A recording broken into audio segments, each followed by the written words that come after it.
경대 440장입니다.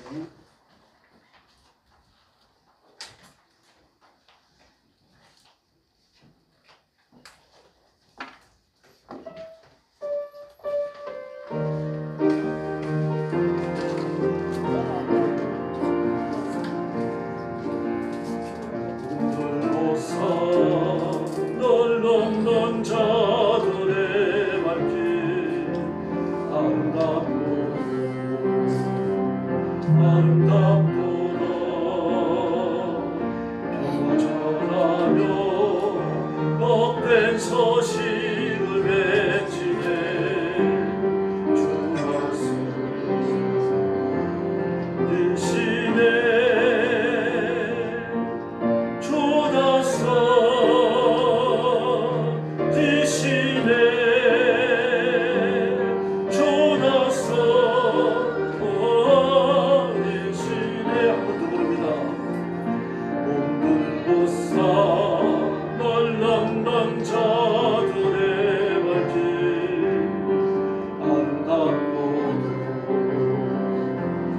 아름답도다 평화 전하며 복된 소식을 외치네 주 다스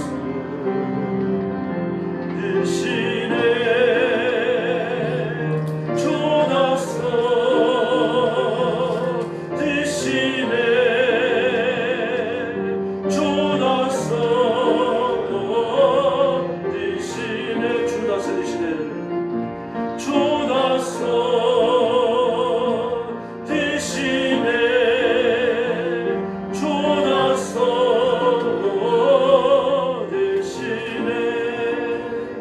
할렐루야. 경대 447장입니다. 예수 이름으로.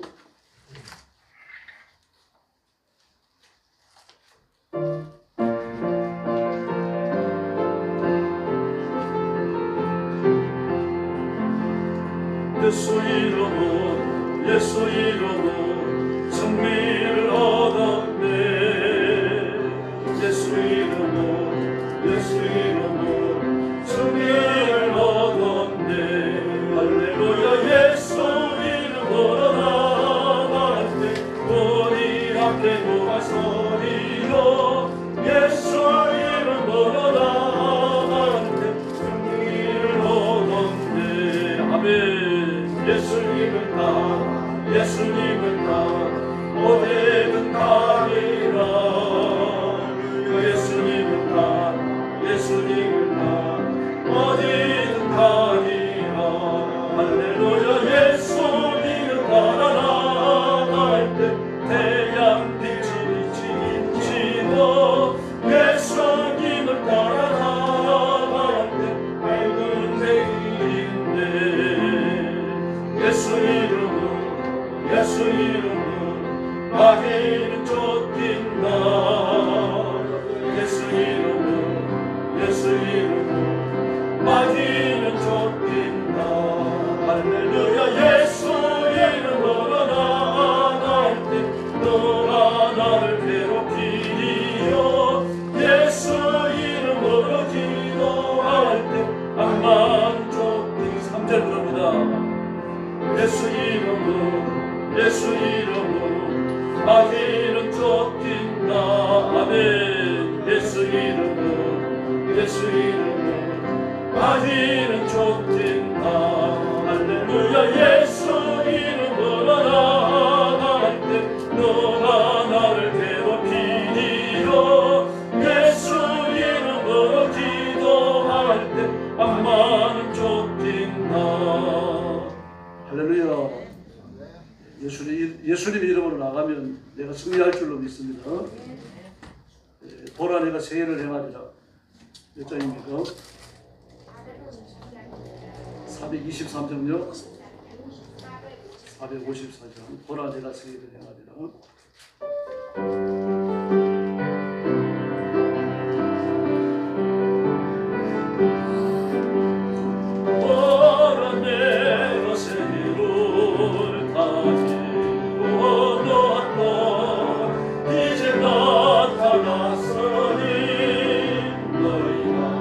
보고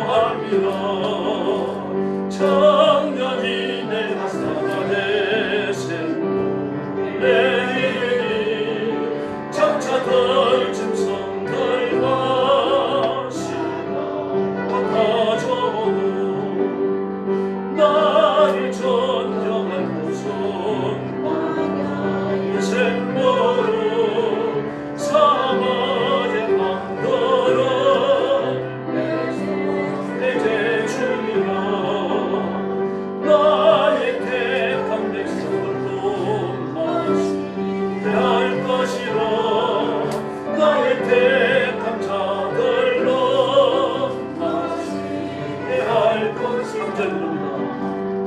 나를 존경할 것은 광야의 샘보로 사막의 강도를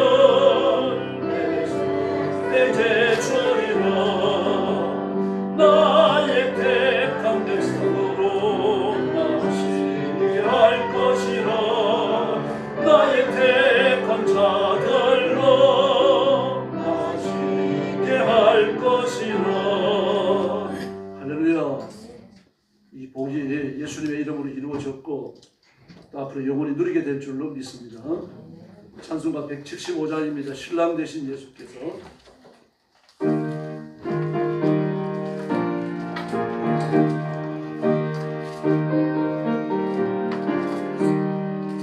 신랑 되신 예수께서 다시 오실 때 밝은 등불 들고 나갈 준비됐느냐. 그날 밤에 주님 맞을 등불이 준비됐느냐. 예비하라 우리 신랑 예수 오실 때 밝은 등불 손에 들고 기쁨으로 주를 맞겠네. 주를 나와 맞으라는 소리 돌릴 때 기뻐하며 주를 맞이할 수 있노라. 그날 밤에 주님 맞을 등불이 준비됐노라.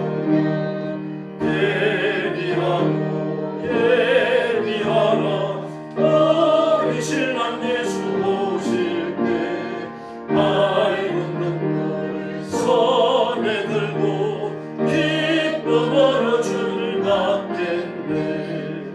감사케 기도하며 거룩한 기름 준비하지 않고 주를 맞지 못하리. 그날 밤에 주를 맞을 등불이 준비됐노라. 예비하라 우리 신랑 예수 오실 때 밝은 등불 손에 들고 기쁨으로 주를 맞겠네. 그날 밤에 영화로운 잔치에 기뻐하며 할렐루야 찬송 부르리. 그날 밤에 주님 맞을 등불이 준비됐노라. 예비하라 우리 신랑 예수 오실 때 밝은 등불 손에 들고 기쁨으로 주를 맞겠네. 할렐루야. 우리 찬송가 176장 부르겠습니다. 주 어느 때 다시 오실 건지.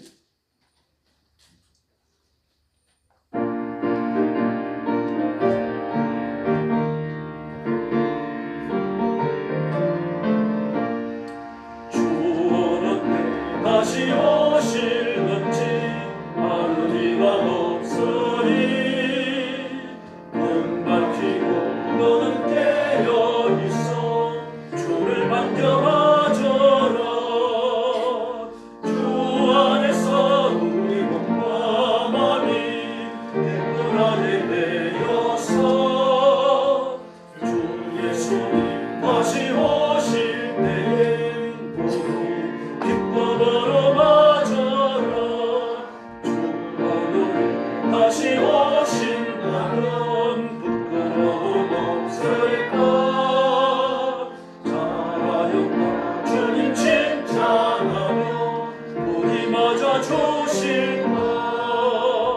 주 안에서 우리 몸과 마음이 깨끗하게 되어서 주 예수님 다시 오실 때엔 기쁨으로 맞아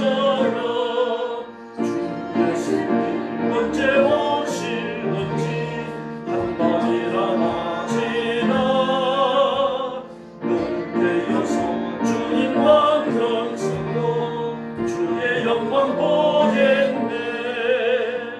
주 안에서 우리 몸과 마음이 깨끗하게 되어서 주 예수님 다시 오실 때에 모두 기쁨으로 맞은 사절입니다. 주 예수님 언제 오실는지 한밤이나 낮에나 늘 깨어서 주님 만난 성도 주의 영광 보겠네. 주 안에서 우리 몸과 마음이 깨끗하게 되어서 주 예수님 다시 오실 때에 모두 기쁨으로 맞아라. 할렐루야. 하나님 앞에 주일 난 예배 올리겠습니다. 다 같이 일어서 주시기 바랍니다.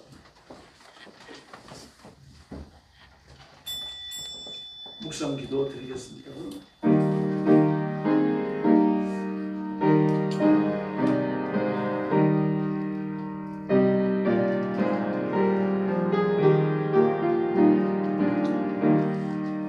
또 이르시되 너희는 온 천하에 다니며 만민에게 복음을 전파하라. 믿고 세례를 받는 사람은 구원을 받을 것이요 믿지 않는 사람은 정죄를 받으리라. 아멘. 자비로우신 아버지 감사합니다.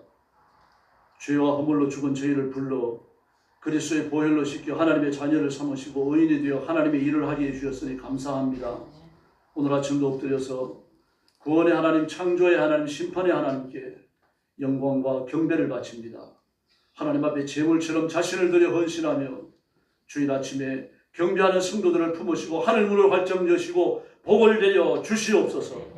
오늘도 땅끝까지 이르러 복음 전하는 선교사님들, 주의 종들, 사랑하는 성도들을 기억하시고 그 가정과 가족을 보호하시며 말씀을 외치는 선교의 현장마다 영혼을 추수하게 하여 주시옵소서. 오늘 아침도 저희들이 예배하며 말씀을 나누며 하나님 앞에 머리 숙여 경배를 올립니다. 말씀을 통하여 하나님의 음성을 듣게 해주시고 우리의 경배와 헌신을 통하여 십자가 앞에 가까이 나아가게 하여 주시옵소서. 예수님의 이름으로 간절히 기도 올리옵나이다. 아멘.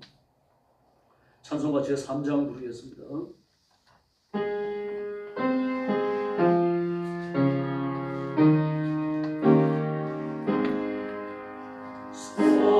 성자와 성령 찬송과 영광 돌려보내세. 대초로 지금까지 또 영원 무범토록 성삼위께 영광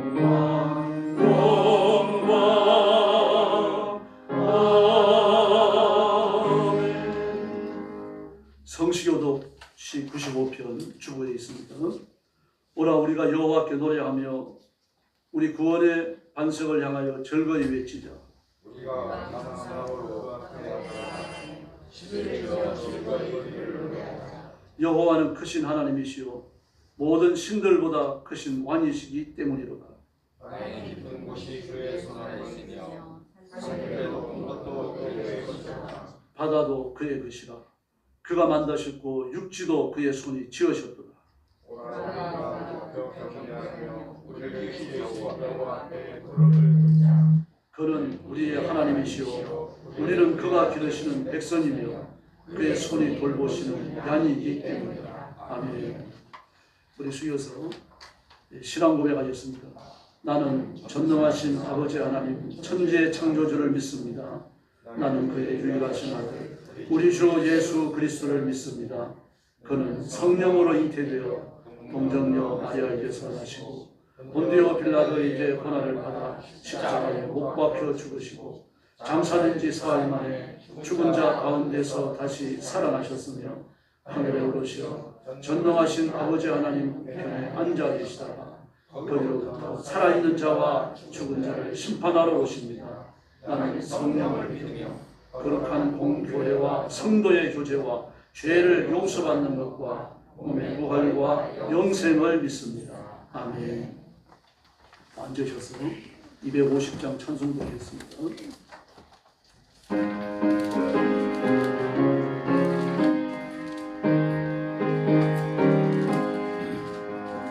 구주의 십자가 보혈로 죄 씻음 받기를 원하네. 내 죄를 씻으신 주 이름 찬송합시다. 할렐루야 찬송합시다. 찬송합시다. 내 죄를 씻으신 주 이름 찬송합시다. 죄악을 속하여 주신 주 내 속에 들어와 계시네. 십자가 앞에서 주 이름 찬송합시다. 할렐루야 찬송합시다. 찬송합시다. 내 죄를 씻으신 주 이름 찬송합시다. 주 앞에 흐르는 생명수 날 씻어 정하게 하시네. 내 기쁜 정성을 다하여 찬송합시다. 할렐루야 찬송합시다. 찬송합시다. 내 죄를 씻으신 주 이름 찬송합시다. 내 주께 회개한 영혼 생명수 가운데 젖혔네. 거먹고 순전한 주 이름 찬송합시다. 할렐루야 찬송합시다. 찬송합시다. 내 죄를 씻으신 주 이름 찬송합시다. 할렐루야. 이제 김용천 장로님 나오셔서 기도해 주시겠습니다.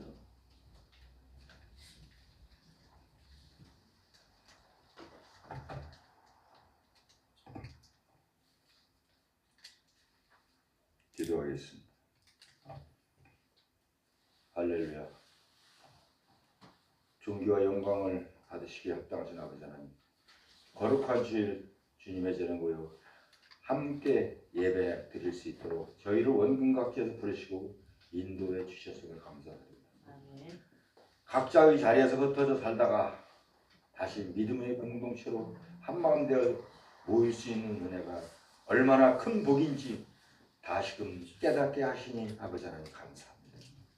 5월 가정의 달을 보내며 주님께서 허락하신 가정을 다시 돌아보고 사랑과 존중 안에서 믿음의 울타리를 더욱 튼튼히 세우게 하여 주시옵소서. 또한 오늘은 많은 교회들이 스승의 주일로 기억하며 지키고 있습니다.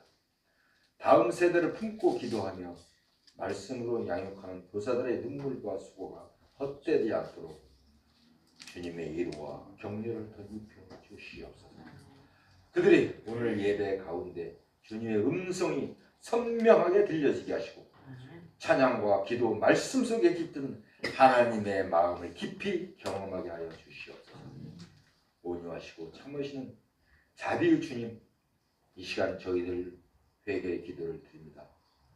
삶의 바쁨 속에서 주님의 뜻을 온전히 구하지 못하고 때로는 스스로의 판단과 경험을 앞세워 행하며 주님의 인도하심을 놓친 적이 너무나 많았습니다. 말씀보다 내 생각을 먼저 따랐고 믿음의 기도보다 염려가 많았던 지난 시간들을 또 한 번 고백합니다.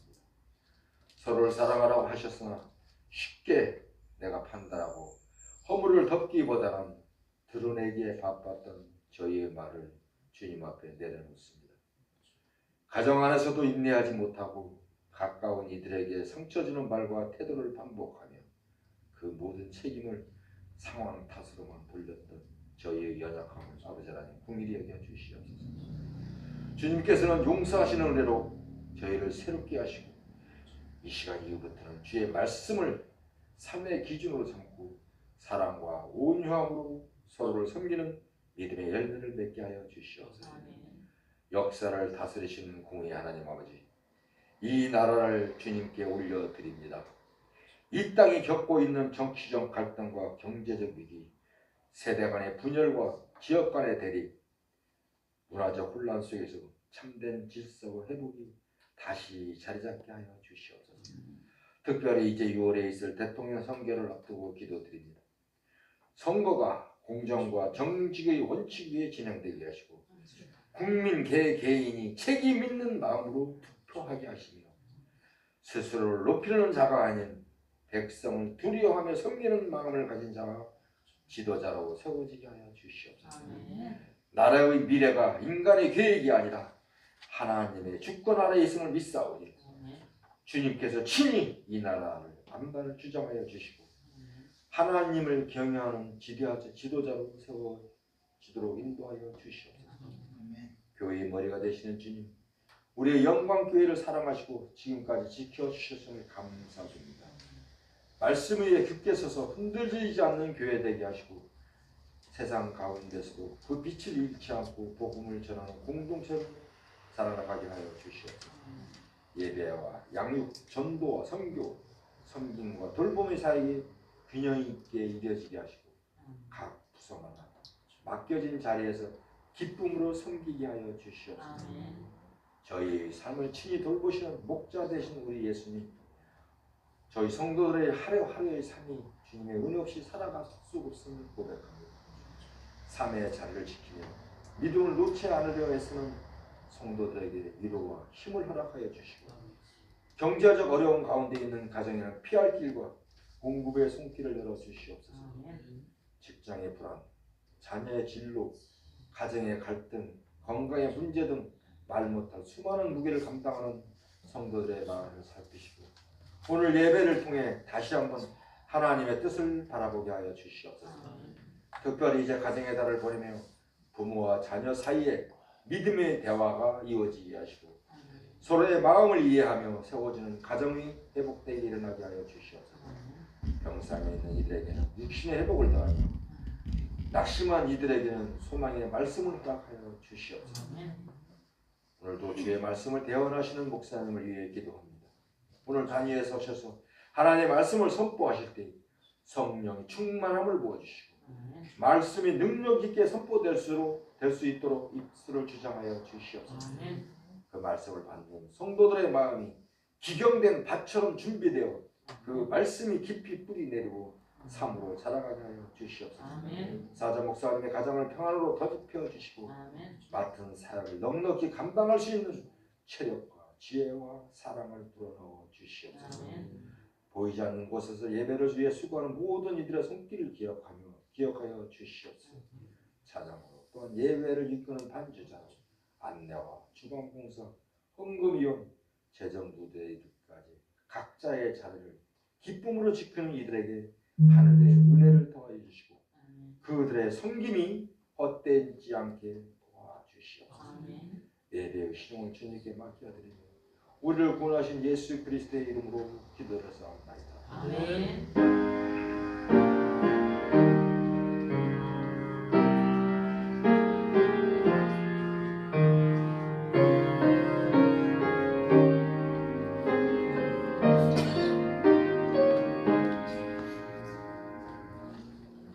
하나님 말씀 봉독하겠습니다. 구약성경 창세기 14장 1절부터 16절까지입니다. 한 절씩 교도하겠습니다. 제가 8절까지 읽고 9절부터 교도하겠습니다. 9절을 우리 성도들이 다 읽어주시기 바랍니다. 창세기 14장 1절부터 16절까지입니다. 제가 먼저 봉독합니다. 당시에 시날 왕 아므라벨과 엘라살 왕 아리옥과 엘람 왕 그들라오멜과 고임 왕 디달이 소돔 왕 베라와 고모라 왕 비르사와 아드마 왕 시낙과 스보임 왕 세메벨과 벨라 왕 소알 왕과 싸우니라. 그들이 다 시딘 골짜기 곧 지금의 염해에 모였더라. 이들이 12년 동안 그들라오멜을 섬기다가 제13년에 배신한지라 배반한지라. 제14년에 그들라오멜과 그와 함께한 왕들이 나와서 아스드로 가르나임에서 러바 족속을, 함에서 수서 족속을, 사회에서 기랴다임에서 사회 기랴다임에서 M 족속을 치고 호리 족속을 그 산 세일에서 쳐서 광야 근방 에볼람까지 이르렀으며 그들이 돌이켜 엠비스가 곧 가데스에 이르러 아말렉 족속의 온 땅과 하사손 다말에 사는 아모리 족속을 친지라. 소돔 왕과 고모라 왕과 아드마 왕과 스고임 왕과 벨라 왕 곧 벨라고 소알 왕이 나와서 시딤 골짜기에서 그들과 전쟁을 하기 위하여 진을 쳤더니 엘람 돌로무엘과 고이왕 그들과 시나이왕 그들과 엘라사왕 아리우게왕 모두 가서 시딤 골짜기에는 적청구덩이가 많은지라. 소돔 왕과 고모라 왕이 달아날 때에 그들이 거기에 빠지고 나머지는 산으로 도망하매 네 왕이 소돔과 고모라의 모든 재물과 양식을 빼앗아가고 소돔에 거주하는 아브라함의 조카 롯도 사로잡고 그 재물까지 노래하여 갔더라. 도망한 자가 와서 뒷사람 마므로에게 알리니 그때 아브라함이 마므리 족속 마므레의 상수를 뿌리 근처에 거주하였더라. 마므레는 에스골의 형제요 또 아벨의 형제라. 이들은 아브라함과 동맹한 사람들이더라. 아브라함이 그의 조카가 사로잡혔음을 듣고 집에서 길리고 훈련된 자 318명을 거느리고 담까지 쫓아가서 그와 그의 자신들이 나뉘어 밤에 그를 서부수고 밤새 왼병무리까지 떠나셨다. 16절 같이 읽겠습니다. 모든 빼앗겼던 재물과 자기의 조카 롯과 그의 재물과 또 부녀와 친척을 찾아왔다. 아멘. 오늘 말씀의 제목은 위기의 극복입니다. 우리가 성경을 읽을 때 주의해야 될 점이 있습니다. 왜냐하면 저희가 잘 아는 내용은 좀 자세히 안 읽게 됩니다. 저도 이제 성경을 파독을 할 때는 그렇게 합니다. 하루에 창세기 같은 경우도 한 번에 다 읽을 때가 있습니다. 매번 그렇게 읽는 건 아니지만요. 이제 그럴 경우는 1장을 읽어 내려가면 2장이 무슨 내용인지 알아요. 그 2장이 접어들면 3장이 무슨 내용인지 알고, 그러니까 쭉 읽어 내려가면 쉽게 읽어 내려가는 거죠. 그 읽는 속도가 굉장히 빨라요. 적어도 출애굽기 마지막 부분 갈 때까지는 좀 역사적 서술이 많고 서사도 섞여 있어요. 그러기 게 편하죠.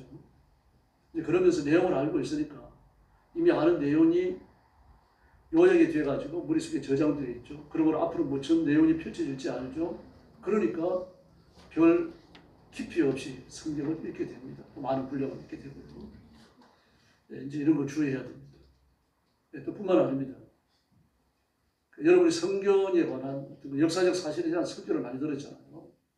그래서 역사적 사실들을 설교할 때 좀 설명을 자세히 하고 삶의 정황을 풀어서 같이 섞습니다. 그러다 보면은 좀 감정적일 때가 있죠. 이제 설교자는 이 부분을 주의해야 됩니다. 설교를 듣는 분들도 하나님의 말씀이 그렇게 좀 가미되어져서 풀어져서 전달되어지니까 듣기가 좋아요. 옛날 기억이 듣는 것처럼요. 그러나 여러분이 오늘 우리도 읽었습니다만 내용 자체는 굉장히 스펙트클해요. 규모가 큽니다. 318명의 군사를 거느리고 밤새 산의 7분, 8분 능선을 타고 올라가는 겁니다. 지금 이게 어떤 상황인가 하면요. 지중해 쪽은 경사가 완만합니다. 우리나라처럼요. 이 서해에서 태백산맥까지는 경사가 완만하죠. 그리고 태백산맥 올라가서는 동해 쪽으로 굉장히 급하게 내려갑니다. 이스라엘 땅이 그렇습니다. 지중해까지 쭉 올라와서 여리고를 가로지르는 산맥이 형성되어 있어요. 거기까지 완만하게 올라가다가 그 이후에 급격하게 동쪽으로 떨어져 내려갑니다. 그러므로 완만하게 올라가는 경사지의 한 7분, 8분 능선을 타고서 산악 행군을 하는 거예요, 밤새요. 이런 행군을, 산악 행군을 하고 내려가가지고 그 적들을 치는 겁니다. 그러므로 이 군사작전 자체가 굉장히 스펙트클하고 규모가 커요. 이걸 아마 영화로 만든다고 하면은 서사적인 내용이 섞여야 되니까 대단히 재미있는 전쟁신이 나올 수 있는 그런 영화입니다. 그리고 우리가 읽어서 알겠지만 굉장히 건조해요, 여러분. 표현 자체가 건조합니다. 표현 자체가 건조하니까 성경을 읽어가면서 감흥이 없을 수 있습니다. 이 내용 자체는 이 소설들을 보면 서사가 많잖아요. 감정이 표현되어 있고 설명이 들어가 있고 말입니다. 설명에 대한 감정에 대한 또 다른 감정의 반응 말입니다. 이런 것들이 쭉 전달해서 나오면서 재미있어요, 소설은요. 옛날 이야기 듣는 것처럼요. 성경은 안 그렇습니다. 사실을 그대로 전달하니까 좀 메마르고 건조해요. 이것이 진리입니다. 왜 그렇습니까? 여기에 설명을 더해가지고 서사를 쓰게 되면요. 이것이 또 설교를 통해서 다른 사람에게 전달되어질 때 또 내용이 첨가되겠죠. 그러다 보면은 하나님의 말씀과는 전혀 다른 이상한 설교가 나올 수 있습니다. 유대인의 탈무드가 그럴 겁니다. 그래서 하나님의 말씀을 읽고 나면 아이들은 뭐라 그럽니까? 젊은 사람도 그렇습니다. 신앙이 어린 사람도 그렇고 별로 재미없네요. 재미없습니다. 맞아요. 남자들 이야기를 보면은 거의 뭐 주어 동사밖에 없습니다. 이거 했네. 이거 했어. 어디서 했어? 어디서 했는데? 얼마 줬어? 많은 거 줬어. 그걸 끝나버립니다. 그 여자들 파마한 거 이야기하시겠네요. 그 파마한 것만 갖고 30분도 이야기하고 1시간도 얘기하잖아요. 똑같은 거지만요. 그 남자들이 얘기하고 이렇게 건조해요. 하나님의 말씀이 그렇습니다. 건조합니다. 그러면 건조한 말씀을 읽을 때 우리가 이제 성경을 들어서 알고 있는 내용은 그 성경을 건조하게 읽는 게 아니라 알고 있는 서사를 섞어버립니다. 여기서 문제가 일어납니다. 말씀이 바로 가르쳐지거나 전달되어져서 괜찮은데 지나치게 감정을 확대 해석하거나 삶의 정황을 확대 해석할 경우에 성경의 본의 하나님이 이 말씀을 주신 본래적 의도를 오해할 수 있게 되는 거죠. 그러니까 뭐라 그럽니까? 귀에 걸면 귀걸이, 코에 걸면 코걸이. 하나님의 말씀은 이제 불확실하지 않아요. 하나님의 말씀은 귀에 걸면 귀걸이, 코에 걸면 코걸이가 아닙니다. 예수님께서 산의 이유 굳이 있지 않느냐? 하늘을 나는 새도 지배하지 않느냐? 둥지가 있지 않느냐? 그래 인자는 머리 둘 곳이 없다. 이게 무슨 귀에 걸면 귀걸이, 코에 걸면 코걸이를 해석할 수 있는 겁니까? 예수님은 예수님의 이름으로 등재되어진 지막간이 없었어요.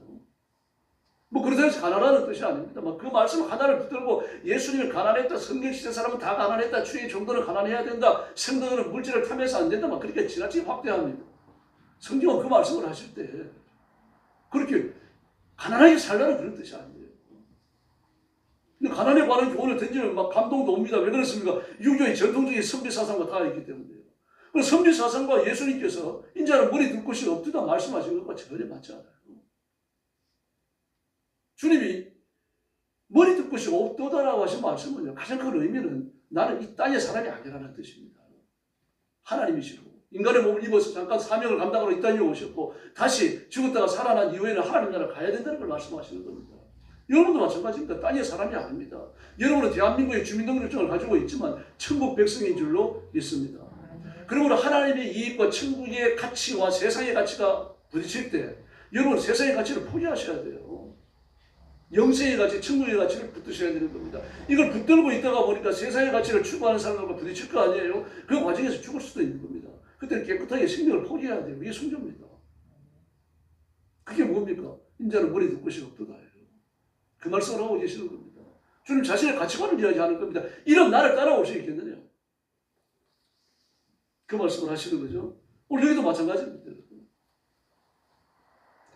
우리가 성경을 읽으면서 야 하나님이 승리했다. 제가 무서운 전쟁에서 이겨냈다. 우리도 예수님을 따르면 승리할 수 있다. 이걸 간단하게 생각을 합니다. 이 간단한 승리가 아니에요. 여러분.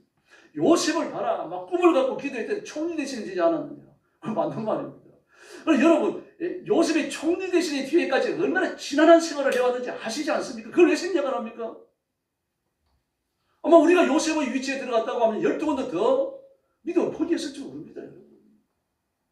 근데 어떻게 합니까? 끝까지 믿음의 원리를 지켜주고 자기 주인이 어떤 보디발 장관의 의리를 지켜요. 기독교인으로서. 그 보디발 장관의 부인이 얼마나 음란한지 얼마나 더러운지 한마디 말도 안 합니다. 모든 형편을 다 받아들이는 거죠. 누구만 바라보니까? 하나님만 바라봅니다. 시편 105편에 보면요. 바로 착고의 쇠고 몸을 쇠사슬에 묶였다고 말합니다. 착고의 쇠고 쇠사슬에 묶이고 쇠가 사람의 몸을 휘감고 있습니다. 여러분 이게 어떻겠습니까? 헐었다가 벗어졌다가 나왔다가 또 벗어졌다가 틀린 흉터가 있어요. 요셉을 보면요. 발에 착고 채였는데 몸에 쇠사슬을 감았던데 흉터가 여러분 이 몸에 쇠사슬을 감았던 데는 뱀 지나간 것처럼 그랬을 거예요. 그게 쉬웠을 것 같습니까? 그게 다 견뎌낸 겁니다. 총리 대신에 되기까지 그런 말할 수 없는 고난의 발자취를 남기게 돼요. 다윗도 마찬가지입니다. 봐라 참고 인내했더니 왕이 되었다. 막 그것만 얘기하지 그가 왕이 되기까지 말입니다. 얼마나 고난의 세월을 지났는지 그걸 잊으면 안 되는 겁니다. 그걸 잊기가 쉬워요. 성경을 읽어 내려가면서. 하나님의 심판도 마찬가지입니다. 심판의 실상을 너무 관념적으로 받아들이기가 쉽습니다. 노아 시대의 홍수라든지 또 소돔과 고모라의 하늘에 불이 떨어진 불심판이라든지 홍수 심판, 불심판이 관념의 일이 아닙니다. 여러분. 2000년 초에 이 뚝섬이 또 이런 거죠. 난리가 났었습니다. 교회에 지하가 물이 잠기고요. 게다가 정화조까지 터졌어요. 그 내려가가지고 그 정화조까지 터질 줄 모르고 내려갔죠. 내려가서 막 물 뽑아 올리는 거 이거 막 수도 설치하고 펌프 설치하고 막 그리고 올라왔더니 말입니다. 몸에서 똥 냄새가 나는데 이 며칠 나더라고요. 진짜 소용없어요. 시원한 냄새가 이렇게 나더라고요. 그러고 났더니 또 동사무소에서 펌프도 갖다 주고 그러더라고요. 근데 이 한국은 뚝섬이 무너지면 큰일 납니다. 왜 그렇습니까? 뚝섬부터 뭐 을지로 종로 이쪽까지 그 스무선 경사예요. 여기 넘치면요 시내 전부 다 물바다 됩니다. 뭐 그리고 나서 막 뚝을 정비하고 여기에 그 막 강북 강변도를 만들고 난리가 났잖아요. 여러분, 우리가 이 세상을 산다고 하는 것은요 세상에 마음을 두는 게 아니거든요. 마음을 두는 게 아닌데 그렇다고 대강대강 인생을 살 수 없지 않습니까? 대강대강 인생을 살 수 없으니까 최선을 다할 수밖에 없는 겁니다. 최선을 다하는 과정에서 무슨 일이 생기기 쉽습니까? 세상에 마음을 두기가 쉬워요. 이걸 이제 경계해야 됩니다. 나는 기독교인이다. 나는 하나님의 자녀다. 이걸 자꾸 돌아봐야 되는 겁니다. 아브라함의 전쟁이 그런 성격을 지니고 있습니다. 누구와 누가 전쟁을 하는지 바로 아셔야 돼요. 그리고 어떤 상황에서 쫓아가는지, 어떤 길을 가고 있는지, 그리고 부딪혔을 때 어떤 상황인지 이런 것들을 전부 다 알아야 된다는 이야기입니다. 여기 나오는 대로요. 한번 보십시오. 신할 왕 아므라벨, 엘라살 왕 아니고 엘람 왕 그들라오며 고일 왕 다들 사기부 연합군이에요. 근데 소돔 지역은 어떻습니까? 가나안 지역은요. 소돔 왕 베라, 고모라 왕 비늘사, 아드마 왕 신할, 스보임 왕 스메벨과 벨라, 아마 아버지 아들 같아요. 스메벨과 벨라 곧 수알 왕과 싸웁니다. 이렇게 되어 있습니다. 그러니까 이쪽에서 사기부 연합군이 오고 이쪽에서 사기부 연합군이 왔어요. 와서 부딪히는데 어떻습니까? 가나안 지역의 연합군은 진멸렬합니다. 완전히 패해버려요. 12년 동안 그 바벨론 지역에서 온 사람들이 이 사람들을 섬기다가 13년째 배신한 겁니다. 조공을 12년간 바치다가 안 바치는데 그냥 이겼습니다. 끌고 오는 거죠. 와가지고는 그 연합군이 소돔이 가나안 지역의 연합군 완전히 그냥 파멸을 시켜버립니다. 성을 불태우고 말입니다. 사람들을 사로잡고 재산을 빼앗고 그리고는 이제 돌아가는 거예요. 아브라함이 그 소식을 들은 겁니다. 그 소돔에 살고 있던 롯의 아브라함의 조카 롯의 가정도 전부 붙잡히고 재산 다 빼앗겼던 거죠. 이런 말씀을 그냥 줄줄줄 이게 내려가는 것도 좋아요. 다 알고 있는 내용이니까. 그러나 이 말씀을 좀 곱씹어 읽으셔야 됩니다. 어떤 상황이었을까? 전쟁은 어디서 일어났을까? 출입한 길은 어떤 길일까? 밤새 도착을 해가지고 그 사개국 연합군과 318명이 싸웠는데 이게 가능할까? 밤새 행군을 했단 말입니다. 그래서 산악 행군을 했어요. 산악 행군을 해가지고 이게 도착해가지고 이 밤새 행군을 해가지고 들이쳤는데 과연 산악 행군을 밤새도록 해가지고 들이친 318명이 사개국 연합군을 어떻게 이겼을까? 그냥 기적이다 그렇게 말할 일이 아니에요.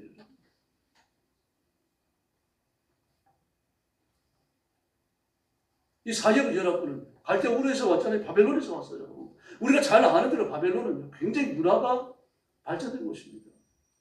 아브라함이 하란에 갔을 때 하란에 대학이 있었어요. 이미. 수메르 문명의 잔재가 그곳에 있었다는 이야기입니다.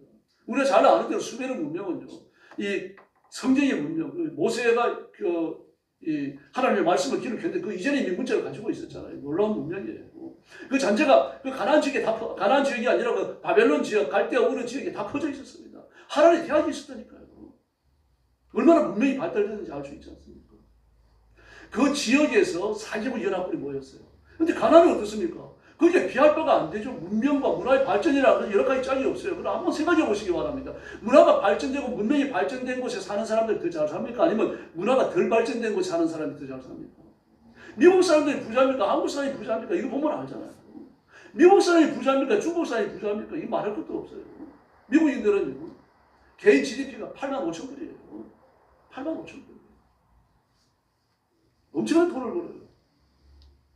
중국 사람은 어떻습니까? 개인 GDP가 12,000불밖에 안 됩니다.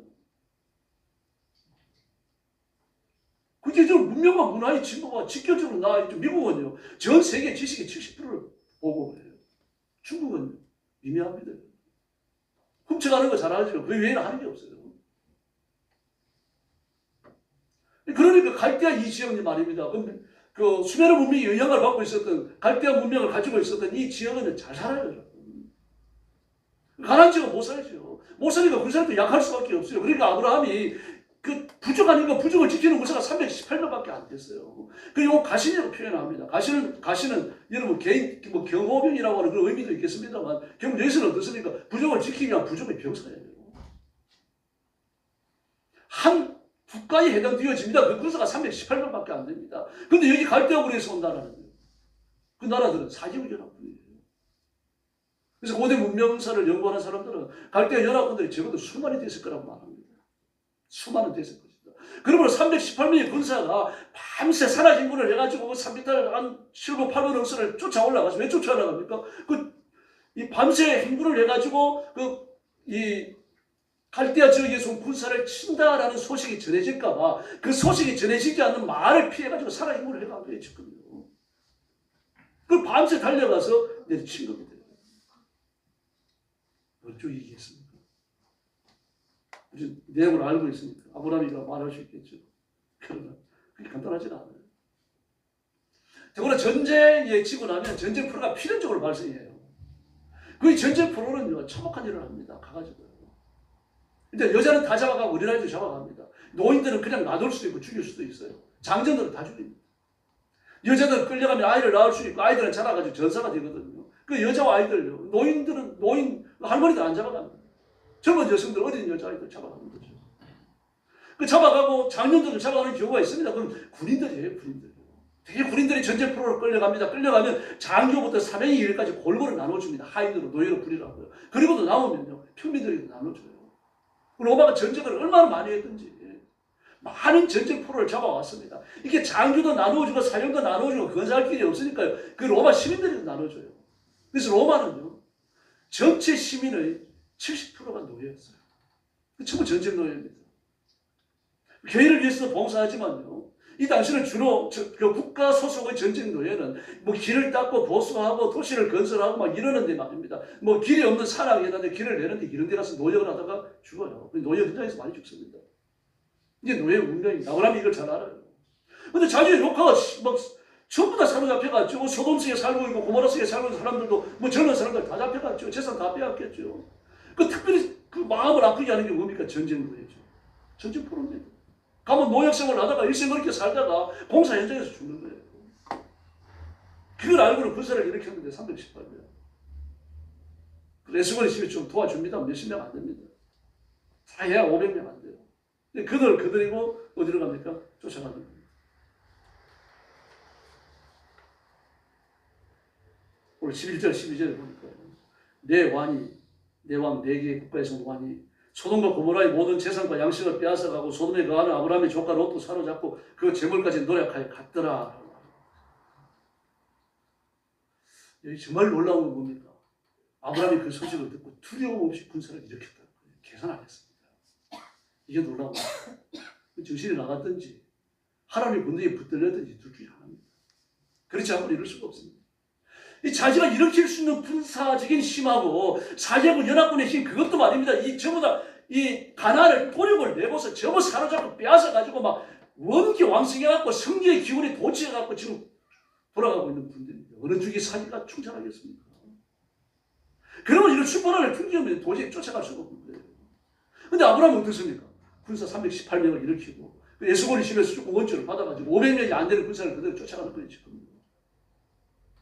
이렇게 모험을 펼친 거죠. 뭐 어떤 분은 318명이 특공대였다. 특공대 할 일이 뭐 있습니까? 가나안 땅에서. 아브라함이 전쟁의 경험이 있었다. 아브라함이 언제 전쟁에 했습니까? 어쩌면 이것이 아브라함 생애의 첫 번째 전투의 마지막 전투인지도 모릅니다. 이전에도 이후에도 아브라함이 전쟁에 동원됐던 기록이 없어요. 여러분. 막 전쟁의 이골이나 특공대였다. 자기 추측이죠. 성경은 그렇게 이야기할 수 있는 요소가 전혀 없습니다. 평범한 군인이었어요. 아마 평소에 군사훈련을 했겠죠.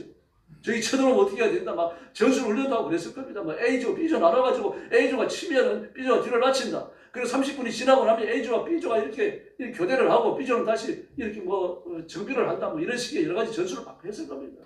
그리고 개군이 들어갔을 때 A조가 치면은 B조를 두 대로 나눠가지고 뭐 이 개군 양옆에서 매복을 한다. 뭐 저도 이런 생각을 하는데요. 군에 갔다 와서 이런 생각을 하는데 아브라함은 어떻게 했습니까? 더 많은 생각을 했겠죠. 근데 그것 가지고 적게는 10,000명, 많게는 수만 명이 되는 큰 수를 어떻게 당할 겁니까? 아브라함이 그건 뭡니까? 바보입니까? 그래서 여러분 이 전투에 아브라함이 나섰다고 하는 둘 중에 하나라니까. 미쳤든지 아니면 성령이 큰 군대에 감동됐든지 둘 중에 하나밖에 없습니다.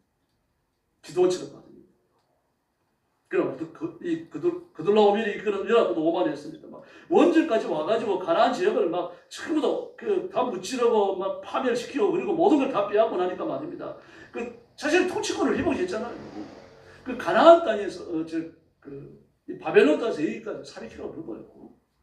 그 넘는 길을 갖다가 행군에 와가지고 물리쳤어요. 대단한 체력이죠.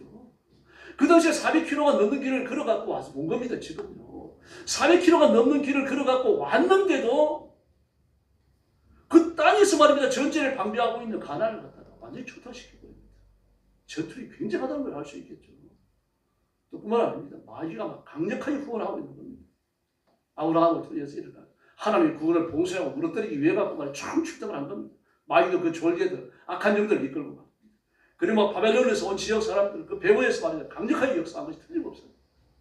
막 성성장구하면서 뺏을 거 뺏고 죽일 거 죽이고 포로 잡을 거 포로 잡아갖고 말입니다. 그리고 간 거예요.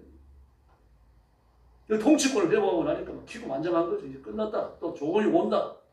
잘 먹고 잘 살 수 있다. 조건이 올라오잖아. 하나님 좀 힘들었단 말입니다. 근데 이제 잘 먹고 잘 살 수 있다. 막 마음도 느긋해지고 밤이 되어지니까 술자리가 벌어지고 막 고주 망태가 되고 막 코가 삐뚤어지게 마신다 그러잖아요. 이렇게 마시고 막 몹시 혼란스러워졌습니다. 더구나 그게 어디입니까? 가나안 땅이에요. 그 진리를 잘 몰라요, 그 사람들은. 근데 아브라함과 아브라함의 병사는 어떻습니까? 가나안 지역을 확실하게 알고 있습니다. 손바닥처럼 볼 수 있는 거죠. 어디를 쳐야 할지, 어디로 도망갈 건지 다 예측을 하고 가는 겁니다, 지금요. 그러나 318년 갖고요. 10,000명에서 수만 명이 되어지는 군대를 포위한다. 포위가 됩니까, 여러분? 둘러서가지고 손을 잡아도 한 바퀴 돌 수 있겠어요? 300명의 기도원 용사가 100만의 미디안 군대를 치는 거하고 비슷한 겁니다, 지금요. 이 전투가 벌어지고 있어요. 아무리 도망갈 길목을 안다고 하더라도 그걸 지키면요. 뭐 5명 보낼 겁니까? 6명 보낼 겁니까? 주력 부대는 어디를 칠 겁니까? 10,000명에서 수만 명 뒤어지는 군대가 지금 이 전선을 형성하고서 수경지를 형성했는데 여기를 친들 반대쪽에서 전쟁이 일어날 줄 알긴 하겠어요. 그런 전투가 지금 벌어지고 있는 거예요. 그러나 아브라함의 군대는 질서정연하게 움직였고요. 작은 군대지만 두려움 없이 상대합니다. 그리고 밤새도록 상한 인군을 해가지고 막 피곤해 지쳐가지고 갔지만 사제국 연합군을 치기 시작합니다. 놀라운 일이 벌어져요. 하나님이 어떤 역사를 하셨는지 오늘 본문을 기록 안 합니다. 뭐 벼락이 떨어졌는지 막 천둥이 쳤는지 기록 안 합니다. 근데 뭐라고 말합니까? 뭐 공격을 받은 그 10,000명에서 수만 명 뛰어지는 사제국 연합군의 군대가 진입면을 흩어지기 시작했어요. 이게 기적입니다. 하나님이 이 과정에서 개입하신 줄 믿습니다. 318명의 군사가 말입니다. 막 일당천이 되어져갖고 일당백, 일당천이 되어져갖고 막 칼을 휘두른 대로 적들이 무너지는 거예요. 더구나 하나님께서 그들에게 큰 두려움을 주신 게 틀림없습니다. 본문에 두려움이 임했다라는 얘기는 없습니다. 그러나 두려움이 임하지 아니하고 이 많은 군대가 흩어질 수 있습니까? 막 소리를 지르면서 달려드니까 말입니다. 그때 두려움이 순식간에 임했고 그리고 그들 도망간 거예요. 제대로 칼도 휘둘러 보지 못하고 말입니다. 도망가는데 막 끝까지 쫓아갑니다. 끝까지 쫓아가서 그들을 다메섹까지 쫓아가서 섬멸해버려요. 아브라함은 큰 승리를 얻고 돌아온 거죠. 그 성경 기록을 보면요. 이때 폐퇴한 이후로 갈대아 지역 연합군은 다시는 가나안을 넘보지 못합니다. 그렇게 놀라웠어요. 그들에게 아브라함이 어떤 존재인지 깊이 각인될 정도로 이 전투가 엄청납니다. 이 318년의 전투입니다. 하나님이 함께 하셨기 때문인 줄로 믿습니다. 그래서 아브라함은 간만의 차이로 조카와 다른 가나안스를 다 구해냈습니다. 조금만 늦었었어요. 갈대아 지역으로 다 끌려가지고 일생 동안 노예로 살다가 공사 현장에서 객사했을 사람들이에요. 다 건져냈습니다. 그 여자들은 그냥 씨바지로 살아가는 겁니다. 애 낳는 기계로 살아가는 거예요.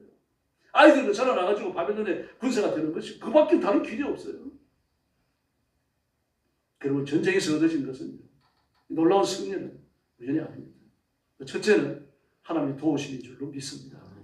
그리고 이 승리는 아브라함의 개인적 승리가 아닙니다. 하나님의 기적의 도우심을 이룬 결과죠. 우리가 착각하기 쉽습니다. 어떤 사람은 아브라함이 수많은 전투에서 단련되어진 그 전쟁의 아주 우수한 지휘관이었다.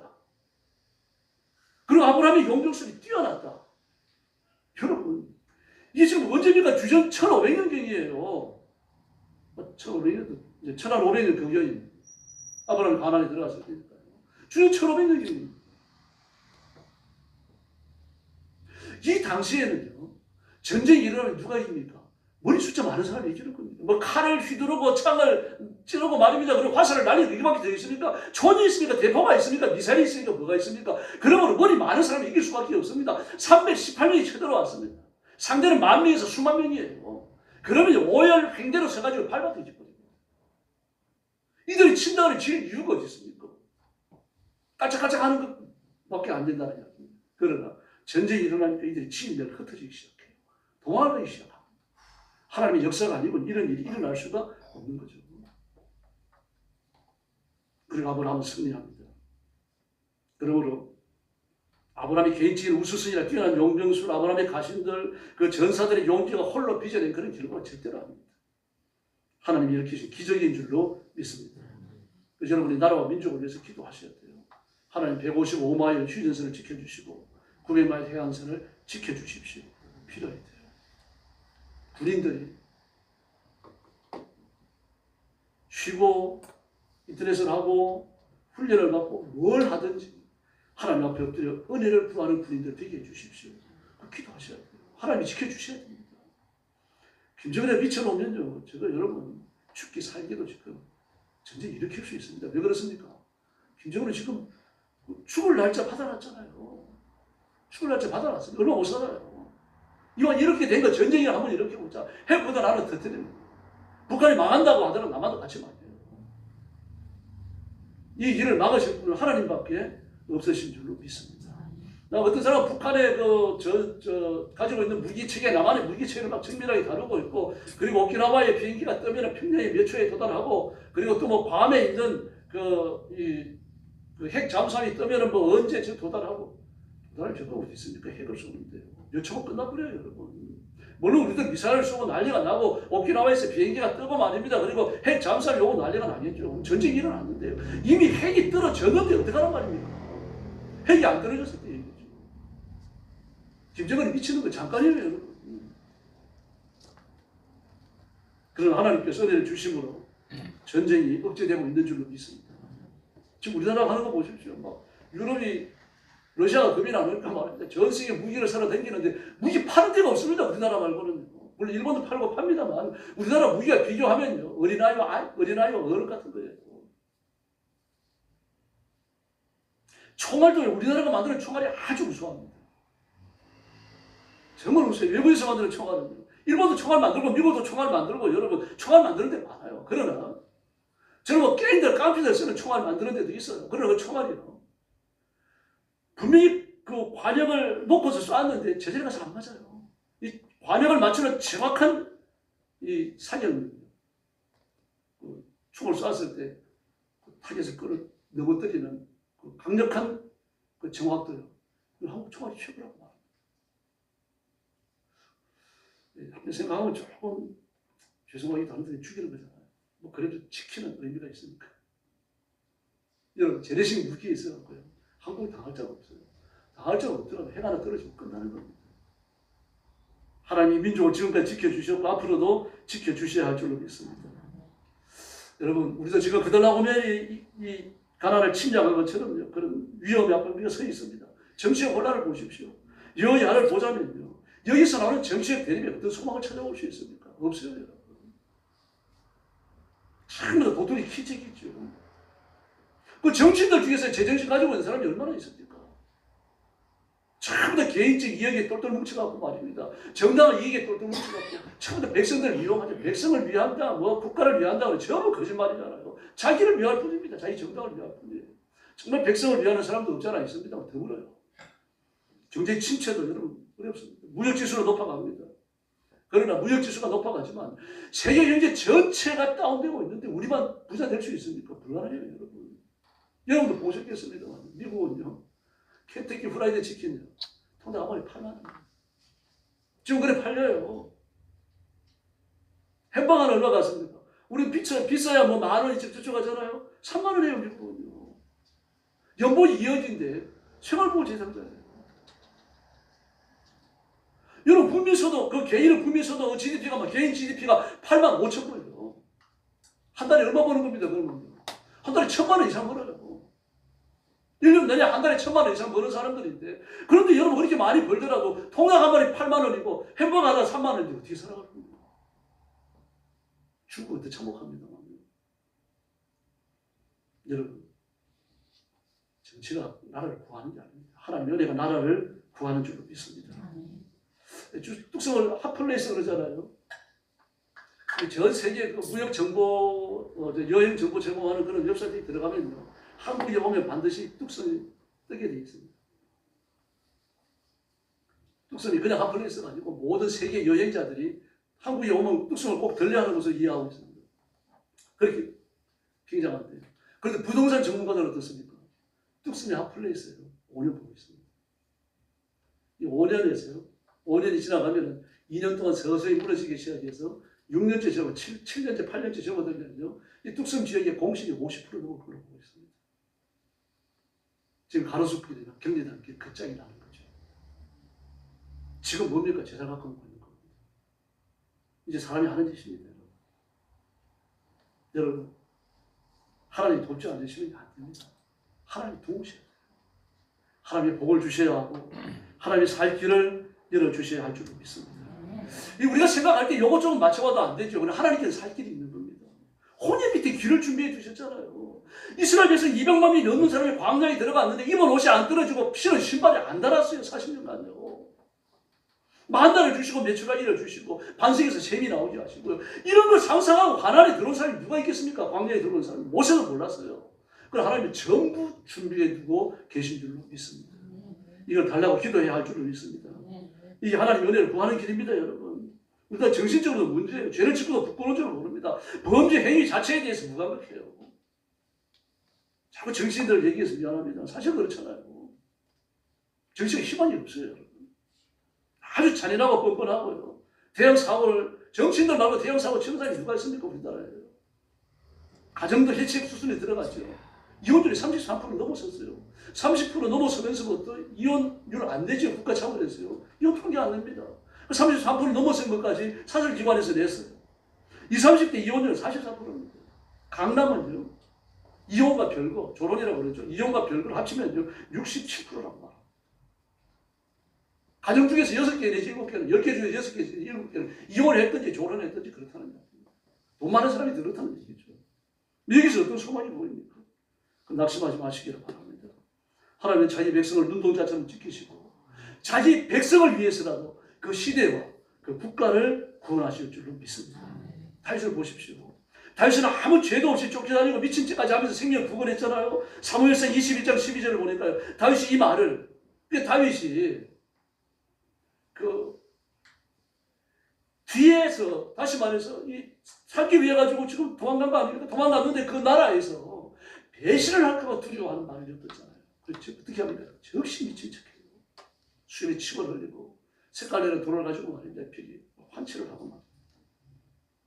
그래서 그들 앞에서 그 행동을 변하여 미친 체하고 대문짝에 그적거리며 침을 수염에 흘립니다. 가도안이 아기서였잖아요. 아기서 신하들이 다윗이 지금 그 사울이 군사를 몰고 쳐들어오면 뒤에서 난을 일으켜가지고 우리를 앞뒤에서 치려고 지금 와가지고 저런 척하고 있는 겁니다. 사울을 배신한 척하고 지금 돌아온 겁니다. 속조하십시오. 다윗이 그 말을 듣는 즉시 바로 여러분 미친 척합니다. 지혜로운 거예요. 왜 그렇습니까? 빨리 식선이 한둘입니까? 군사만 600명입니다. 그러면요, 그 군사 하나에 식솔 5명씩만 딸렸다고 하더라고요. 3,000명이 다윗의 손에 들어있어요. 그거 어떡하냐에 따라가지고 3,000명이 다 죽을 수 있는 겁니다. 그는 그 생각한 거죠. 이런 정치인이 나와야 돼요. 하나님이 그 다윗을 보시고 이스라엘 백성들 앞에 살 길을 열어주신 줄로 믿습니다. 그래서 나라와 민족을 위해서 기도해 주십시오. 다윗이 하나님이 지금도 살아계십니다.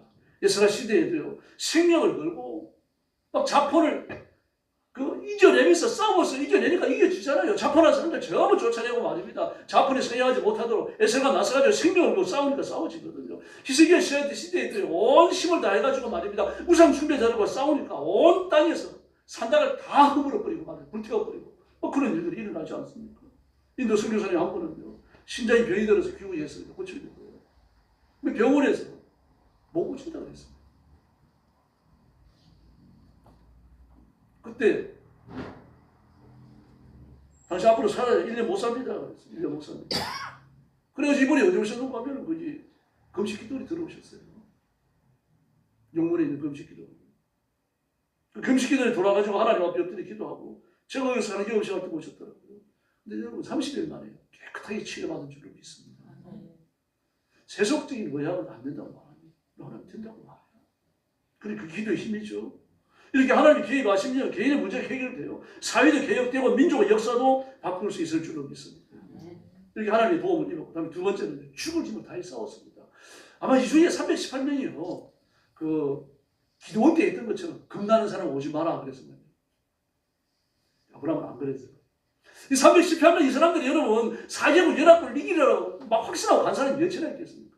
아마 두런두런하고 막 그 아브라함을 비평하고 막 욕을 하고 난리가 났을 겁니다. 우리 주인 미쳤다. 지 혼자 우리까지 죽음을 끌고 가면 한둘이 아니었을 때 마귀가 가만히 있었을 리 없죠.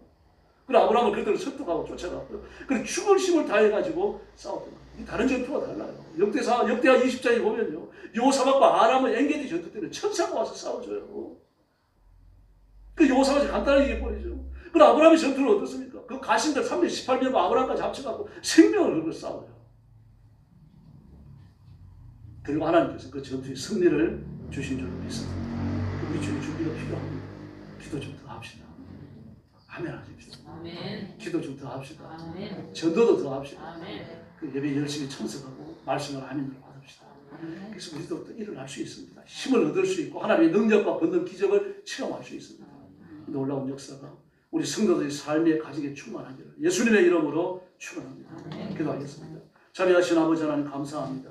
아브라함과 318명을 쓰시고 사개국 연합군을 완전히 돌이내고 승리하게 하신 것처럼 하나님께서 저와 우리 성도들에게 승리를 주실 줄로 믿습니다. 조금 더 기도하고 조금 더 찬양하고 조금 더 전도하고 힘을 내서 예배에 열심히 참석하고 하나님의 기적을 체험하는 성도들 되게 하여 주옵소서. 악한 영들과 싸울 때 하나님 승리를 누리게 하여 주옵소서. 기도할 때 하늘 문을 열어 주시옵소서. 기도할 때 병이 낫게 하여 주옵소서. 기도할 때 시험이 떠나가게 하여 주시옵소서.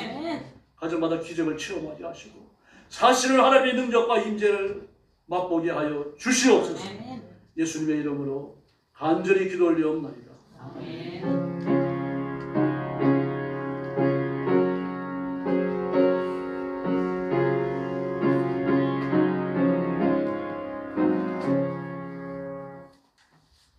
570장 찬송하겠습니다. 3절 부를 때 헌금해 주시기 바랍니다.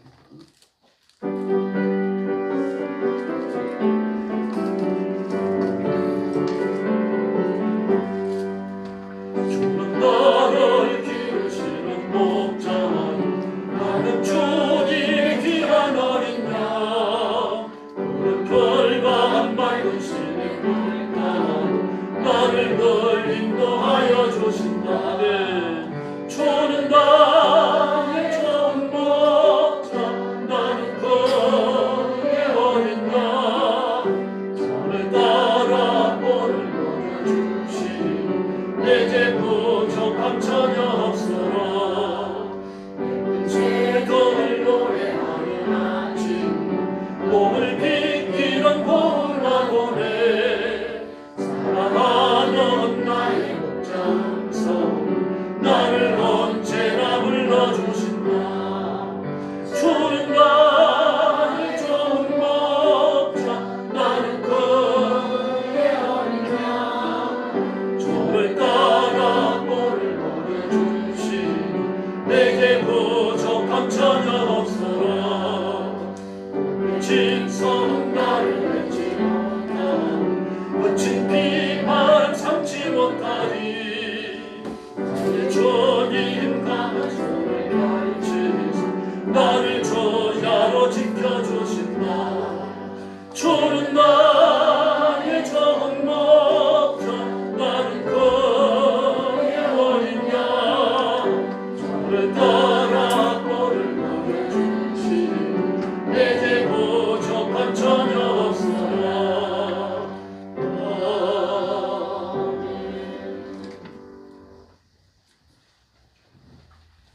자비로우신 아버지 감사합니다. 순서에 따라 예물을 바칩니다. 주일 아침에 헌신을 주님 앞에 기쁘게 드리며 또 온 힘을 다하여 헌금하고 주님 앞에 엎드린 성도들 다 기억하셔서 하나님의 가슴에 품으시고 복 내려 주시기를 간절히 원합니다. 그 행하는 일에 복을 주시고 손으로 하는 일에 풍성한 물질의 결실을 얻게 하여 주옵소서. 물질이 없어서 비굴하게 살지 않게 하시고 나누어 주고 베풀고 복음전하며 영혼을 건지고 맡기신 사명을 따라 충성할 수 있는 건강과 물질의 복을 허락하여 주옵소서. 아브라함을 쓰신 것처럼 저 우리 성도들을 사용하여 주옵소서. 이 타락하고 악한 세대에서 하나님의 구원을 보여주게 하시고 하나님의 승리를 기적처럼 외칠 수 있도록 우리 성도들을 영화로운 일꾼으로 써 주시옵소서. 이 물질을 주께 봉헌하오며 예수님의 이름으로 간절히 기도 올리옵나이다. 아멘.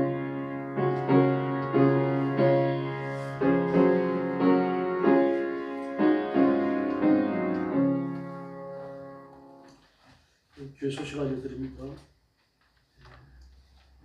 배울 성구는 사도행전 16장 31절입니다. 같이 배우겠습니다. 이르되 주 예수를 믿으라. 그리하면 너와 내 집이 구원을 얻으리라. 사도행전 16장 31절 말씀입니다. 나라와 민족을 위해서 기도해 주시고 특별히 6월 3일 대통령 선거 위해서 그러시어 주시기 바랍니다. 하나님이 예비하신 일꾼이 있는 줄로 믿습니다. 그리고 전쟁이 그치도록 기도해 주시고 특별히 전쟁터에서 복음 전하는 선교사님들을 위해서 그러시어 주시기 바랍니다. 이분들도 환경도 그렇게 안 좋지만 또 충분한 지원도 못 받고 계십니다. 그래서 어려움 속에 있으니까 기도해 주시기 바랍니다. 그리고 저는 내일 서울구치소 여자 수용자 집회 때문에 출타하게 됩니다. 위해서 기도해 주세요. 제가 이제 주로 하는 게 사형수 상담이고 그리고 이런 대중 집회는 수용자 참석하는 대중 집회는 1년에 한 번 갑니다. 그리고 그 의정부 교도소 여름 수련회 때 가고요. 의정부 교도소 여름 수련회는 매년 가는 건 아니고 2, 3년에 한 번씩 갑니다. 그리고 수용자들을 하는 대중 집회는 다른 때 교정위원들이 가요. 다른 목사님들이. 그래서 내일 여자 수용자들이라고 해서 좀 마음이 쓰여지긴 해요. 좀 위해서 기도해 주시길 바랍니다. 옆에 계신 분들하고 인사 나눠주십시오.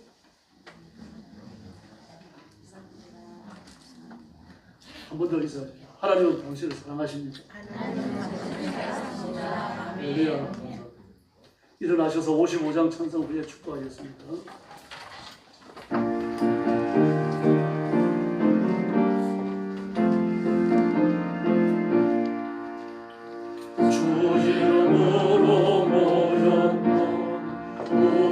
지금 내어질 때에 언제나 함께 하시며 평안케 하소서. 아멘. 이제는 우리 구주 예수 그리스도의 은혜와 하나님 아버지의 극진하신 사랑과 성령님의 도우심과 인도하심과 교통하심이 우리 주인 난제배에 참석하여 하나님 앞에 영광을 돌리고 그 말씀을 따라 살며 기적과 순종을 통하여 아브라함의 기적을 재현하며 누리며 선포하기 원하는 사랑하는 모든 성도들 머리 위에 영원토록 함께 계실지어다. 아멘.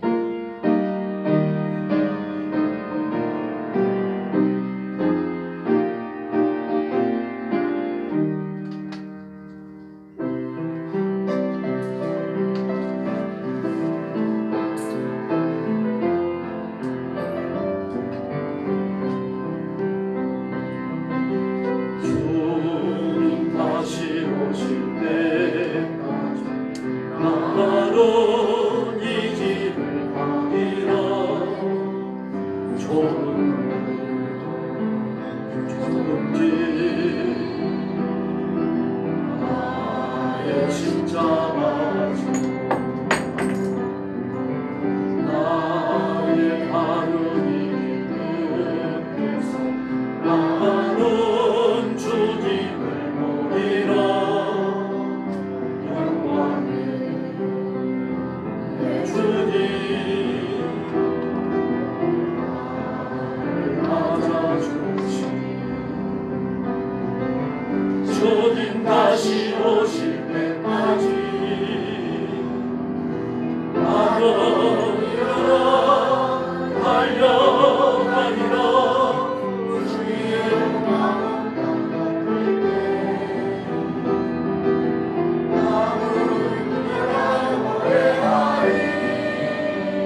예쁜 권사님.